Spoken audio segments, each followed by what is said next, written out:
I love following Senator Andrick, and Wayne, thanks for sharing your conversion story with us. It's been a beautiful thing to watch Wayne Niederhauser go from, no offense, a creeping caterpillar into a chrysalis and emerge as this butterfly of homelessness advocacy. It's really magnificent, Wayne. It's been an incredible transformation, and we're grateful for it. Thank you for being here today as advocates and legislators and policy workers. This is a small but powerful room. And I'm gonna capitalize on the depression of the slide deck we just went through and some of the realities that Senator and Wayne brought to us, that this is a challenge, this is a good challenge of our growth. Some of us had the chance to listen to Arthur Brooks speak at the Policy Institute last week. And he talked a little bit about the opportunity that we have in the state of Utah and how much we're being watched by the rest of the nation, which is something I think we see in articles from time to time as Utahns, or we'll see a ranking and we show up really high in most of the rankings.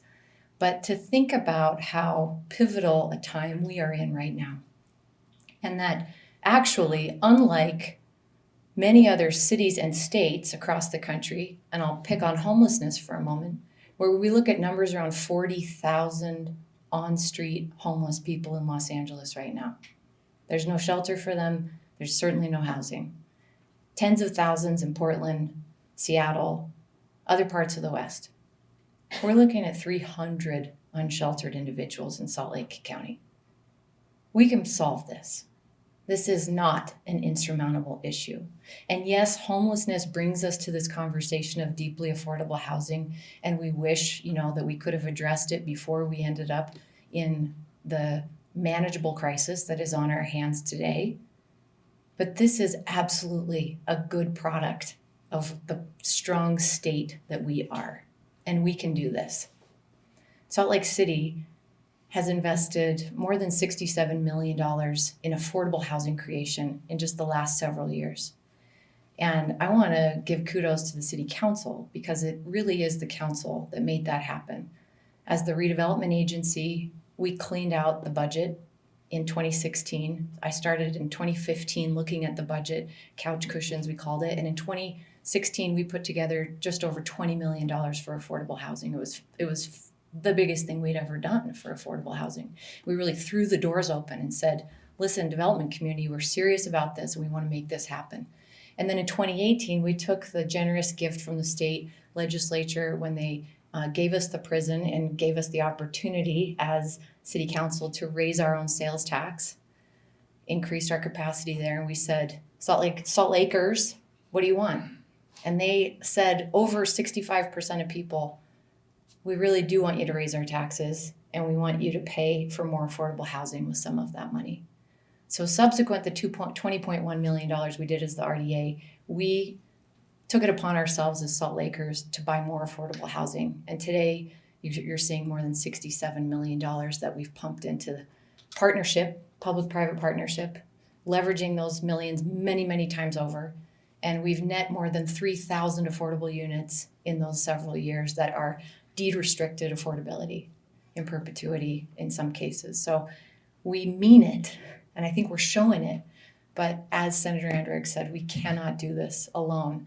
And I think, speaking to you as a Democrat, to a room full of different political affiliations, what I love about our state is the responsibility we take for each other. And I think that's part of the collegiality that we find with each other. And I'm very grateful for that, because we get more done working together than we do fighting with each other. But that when we look into the eyes of our kids, who are the majority of the population growth that WFRC helps us to get our arms around as a county here, I've got a 16-year-old who is brilliant. He is older than me. He's ambitious and he's academic and he's motivated. And he looked me in the eye and said, Mom, I don't think I'm going to be able to live here. I don't know how I could afford to live here. This kid, the sky's the limit. But it's true, the way that it's looking right now. And I want to tell you my little story, that standing here today, as comfortable as I am, as comfortable as my home is, I was born into a trailer park. My parents worked hard. My dad got cancer, and I was raised by a single mother from the age of about 13 on. I've been through a divorce, and I can name for you 3 solid times that either as a family or as a woman, I needed affordable housing. And without stable housing and being able to go to school in a stable, ongoing environment, be able to find a way to get a degree and go back to school, I don't think I'd be standing here with you today. I think all of us have some experience of needing affordability in our lives, or our kids do, or our parents do right now. I know my mom does. This is about us as human beings. It's really not about whether or not your residents or the constituents you represent want you to raise their sales tax to pay for it. But this is about who we are as a state and taking responsibility for being the strongest economy in the nation and the fastest growing population, and recognizing that we want our people to have jobs that connect them and have roots in this community, wherever that community is across the state of Utah. We want them to be woven into the fabric of community in a way, whether that's driving the school bus or helping as a crossing guard or running the grocery store or replacing your knee. We need them to be able to be stable in our community. And we do that so well as Utahns to look out for each other. So I'm encouraged, really. I think this is a courageous summit, and I thank you for being here. I thank our sponsors for helping make it happen, and our team at Salt Lake City especially. But we should be leaving here not only to go see some of the examples of the affordable units we've helped to create, but incredibly emboldened. And as the previous speaker said, these hundreds of millions of dollars in the governor's proposed budget are audacious in a way, but they are appropriately ambitious.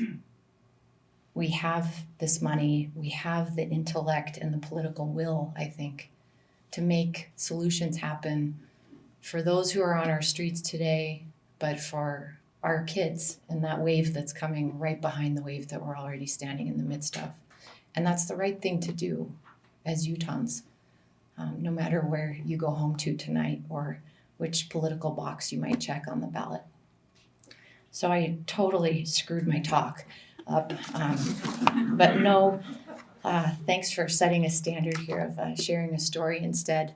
I want you to leave here feeling courageous and that you have allies and that everything from the affordable housing toolkit that Salt Lake City's team has put together that actually translates anywhere in the state. It doesn't mean that high-rise multifamily housing is what that toolkit is going to produce, but it is translatable anywhere. But that you have partners. Sometimes I know very well after my 8 years in City Hall that it's better sometimes for us to just step back and not be in the conversation as the legislature leads on certain initiatives.